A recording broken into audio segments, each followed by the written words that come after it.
Welcome back, adventurer. It is good to be with you. I want to begin by acknowledging the prominence of ninjas in today's episode and the cultural complexity that ninjas have come to have in Western media and culture. If you're curious about doing your own research on this particular topic and looking for a place to begin, you can check out the attached article. The short version, recounted from my own admittedly limited understanding, is that as a result of cultural exchange and global economic entanglement, depictions of ninjas in American media exploded, with the historical and cultural accuracy of these depictions ranging quite widely, but resulting in some probably inappropriate uses, like in corporate job listings that made the term synonymous with a skilled person. The reality is that the consequences of globalism and cultural exchange are messy, complex, and ongoing. It's hard to clearly determine what counts as respectful and legitimate, and what is derogatory or degrading, and who decides these things. It is impossible to separate ethical concerns about representation, terminology, and culture from concerns about power, money, and accessibility. And I am not above this. As someone who was born and raised in the United States, who came to meditation as a result of mindfulness mental health traditions, and who is facilitating these practices as something of an amateur, not as someone richly steeped in a particular cultural or religious tradition, questions about what right I have to certain kinds of teaching, knowledge, wisdom traditions, etc., are really complex and troubling for me. What's particularly fraught about the growing edges of ethical questions like appropriate cultural exchange is that we are all working with partial, limited information and making conclusions and judgments from our own social position within a complicated world that often incentivizes choices that are less than ethically ideal. For my own part, I really can't say with any degree of confidence how this episode's treatment of ninjas squares with broader historical realities. I can grant that this is a fictional post-apocalyptic world where Finn and Jake are rediscovering a form of culture that is unfamiliar to them. But at the same time, in the real world, this episode participates in a kind of ninja boom that has some messy consequences. And I can imagine how that might make some viewers feel uncomfortable or upset. But reflecting on this led me to a larger question. Particularly in a world filled with explicitly harmful, alienating, disrespectful, and exclusionary messaging, why do I so often choose to flag things that I think may be offensive to some viewers? I hope it's clear from all the hours I've spent working on this project that I love this show very much. I'm not in any way interested in canceling it, and I'm actually somewhat fatigued and bothered by the idea of canceling in general. For more on this, I highly encourage this piece by Adrienne Murray Brown, and if you like it, her book, We Will Not Cancel Us. I do not believe that any of the creators of this show intended to cause harm whatsoever. And I also know from a lifetime of experience that harm does not have to be intended in order to occur. Intent is different than impact. The first season of the show aired in 2010. A lot has changed culturally since then. And what you think the writers might have or should have been aware of, or how they may have incorporated that cultural awareness, is both subjective, in that it will vary from person to person, and personal, in that it's likely informed by your own experiences of the world and your own awareness of and or fatigue at certain kinds of jokes, tropes, forms of representation, etc. You may have no problem with fat jokes, but be really bothered by the use of the word sissy. You may be totally unfazed by all of the things I call attention to, but may be deeply offended by something I don't even mention at all. Ultimately, your experience of the show and of these recordings is exactly that. Yours. I don't say this as a way to suggest that it doesn't matter. It matters a lot. I just want to emphasize that your mileage will vary with this show, from episode to episode and joke to joke. My hope is that you will find it enjoyable and fun almost all of the time, and that my words can help hold space for you to feel any range of things that come up for you. But because I'm not literally watching with you and don't actually have a sense of who you are, I want to at least acknowledge that there may be times where something doesn't land for you, where a show that was meant to be funny ends up hurting you or alienating you in a moment. If my calling attention to that difficulty can create a little more space for you to feel affirmed, then that feels worth it to me. Of course, I am limited by my own perspectives, by the cultural sensitivities I am aware of from my own point of view. And you may find something in the show troubling, offensive, or activating for a reason that I can't see, anticipate, or understand. But many of the things I flag at the beginning of an episode are things I think might be more likely to cause sensitivity or difficulty for some viewers. Many of these are things I myself have learned, and that I once was entirely unaware of. That is to say, we are learning together, and we will disagree. What one person thinks is totally funny and okay, another person will feel really offended by. And we have to find ways of being with that conflict and complexity that don't insist on everyone feeling the way we do, or invalidating others who see things differently. As much as I can, I don't want people following along to feel alienated from these recordings, or this show. My intention in sharing resources for education is not to shame you for not knowing something, nor to position myself as some kind of authority on what is okay to joke about and in what ways. My intention is just to hold space for as many people as I can and share pieces of perspective and education when I think it's appropriate. Moving forward, I'm going to make a concerted effort to spend less time during my pre-meditation spiel talking in detail about anything that may have caused someone difficulty or offense. Instead, I will simply add content warnings, listed as CW, to the episode notes. This will also allow you to have a heads up regarding potentially sensitive content before watching the episode, if that's something you want. But for now, let's try a meditation inspired by the interaction between equanimity and messy ethical confusion. As someone who grew up instilled with an overly confident sense of right and wrong, wanting to say or do the right thing but not feeling certain about what that is a tricky space for me to exist in. I find myself saying, wait man, I feel uncomfortable snooping through the Ice King's personal stuff. It feels sort of like a violation. But a lot of value, possibility, and growth exists in the space of not knowing. So let's give it a try.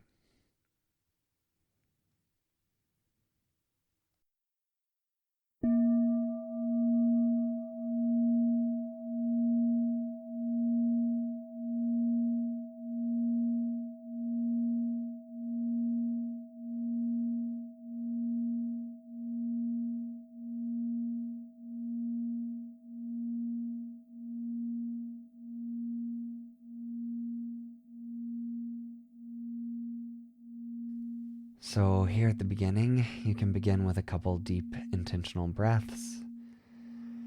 And on the exhale, can have a hum or a moan or a sigh. Just sort of shaking off whatever surface tension your body is ready to let go of, and letting the rest of it just be as it is. If you haven't already, you can make any adjustments to your posture that feel welcome or needed. Getting curious about that balance between relaxation and alertness, which is more of a mindset than a specific physical shape.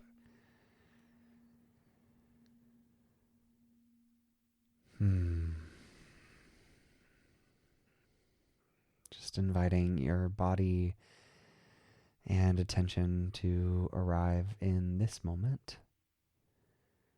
Of course, echoes and whispers of past and present will surface, continue to compete for your attention, and that's okay.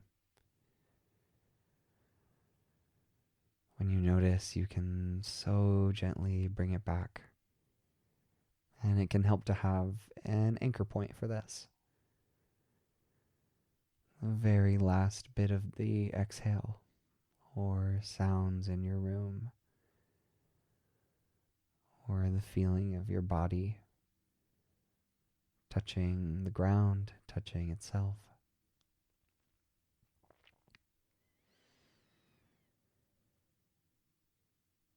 You've set aside this time to be with yourself, so really committing yourself to what's here right now. Even if what's here right now is distraction and racing thoughts. Allowing your attention to rest on something simple, something a little more still.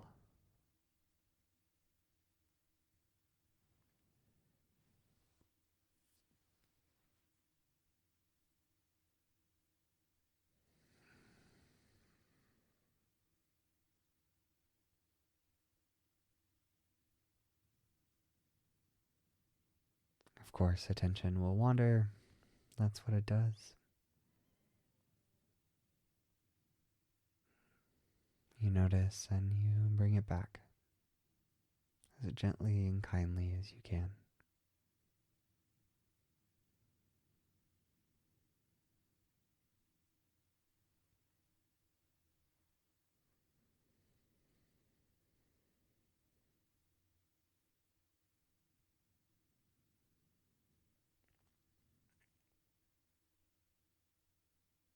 If this is feeling good, then you can keep doing exactly this. Focused on whatever dedicated point is offering some stillness and stability.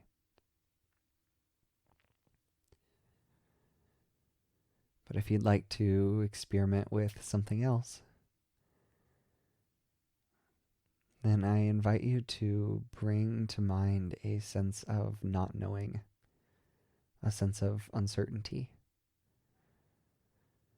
It might be a feeling of regret you have over something you said or did. You don't know how it landed.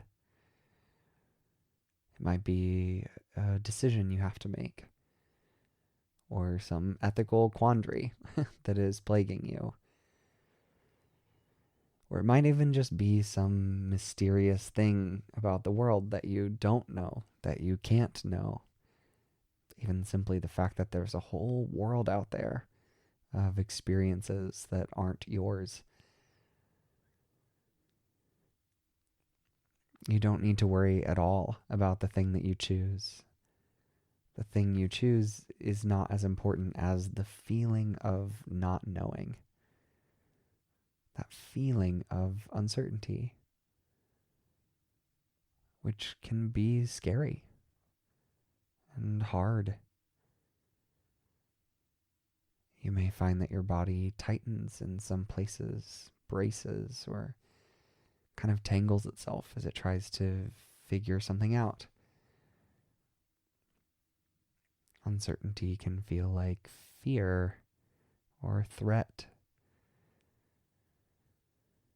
And so you can move your attention back to whatever feels simple, steady, whatever anchor point you chose, just letting go of the uncertainty for a moment. And allowing your attention to come back to this thing that you do know. I'm breathing. I'm hearing sounds. Feel my body on the ground. Whatever it is.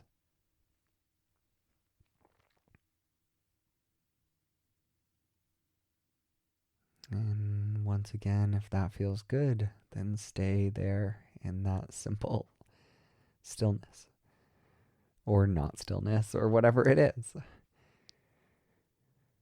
But if you want to adventure out again, then allowing your attention to expand again to the feeling of not knowing.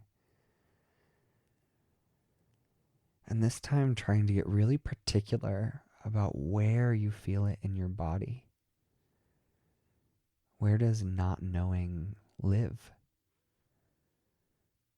How does uncertainty show up somatically in your actual body? Do you feel tightness or warmth, coldness or shakiness, tension? You don't have to name these sensations, just feeling into them a little bit, as much as is reasonably comfortable or comfortably uncomfortable.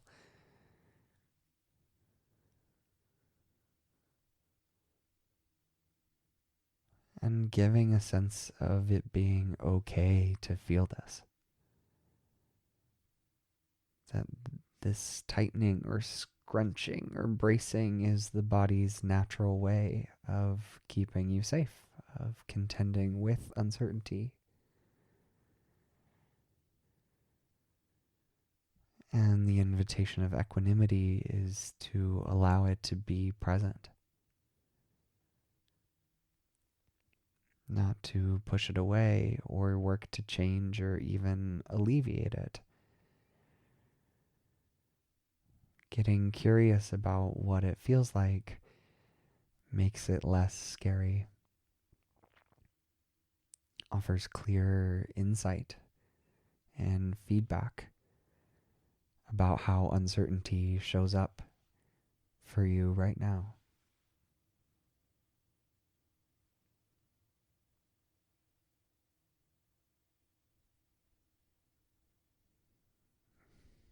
And of course, if it's ever unmanageable, you can return to a simpler object of focus. But if it's still feeling okay, just continuing to be with it for just a moment longer. This sense of not knowing.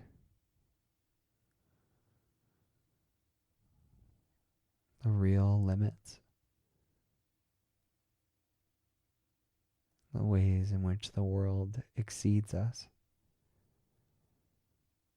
How does it feel to be in that space?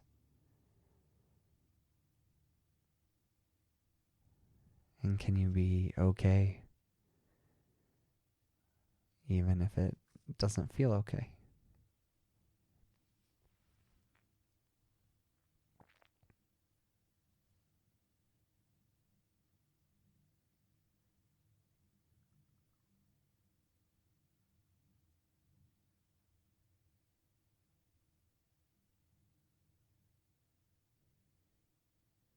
Good.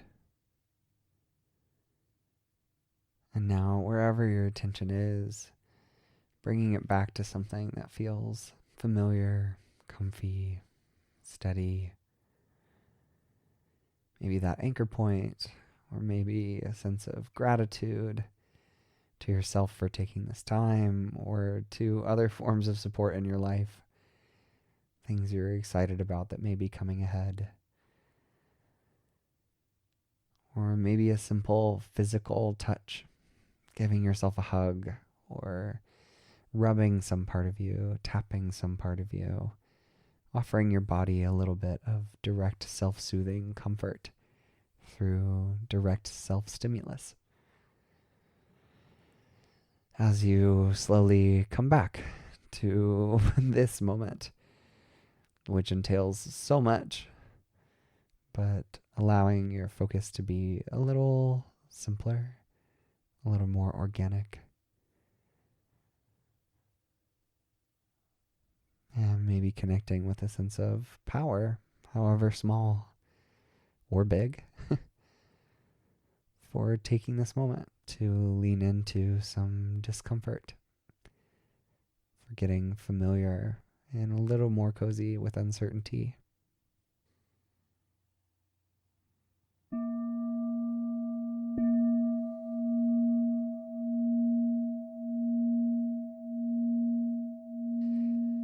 All right, adventurer, thank you for taking this time to be with yourself and to lean into something that is a little more challenging, a little bit more uncomfortable. Many of us come to meditation looking for ease and respite, rest, and those are all good things. So if a practice I'm leading is encouraging you to lean into something more challenging, you always have permission to tune me out. And of course, if a practice ever becomes outright dysregulating, too much to hold for you, then of course, stop and walk away and find some other form of support. But I believe that this process of building capacity does require leaning into discomfort now and again, about finding the difference between discomfort and unsafety. But that is hard work. We may not always get it right. We may tilt too far to one side or the other, and that's okay.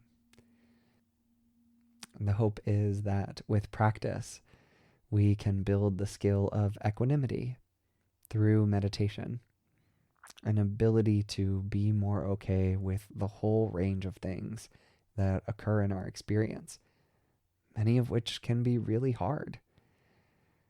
So thank you for taking this time to work on this skill of equanimity with me. I look forward to being with you again soon. Till next time.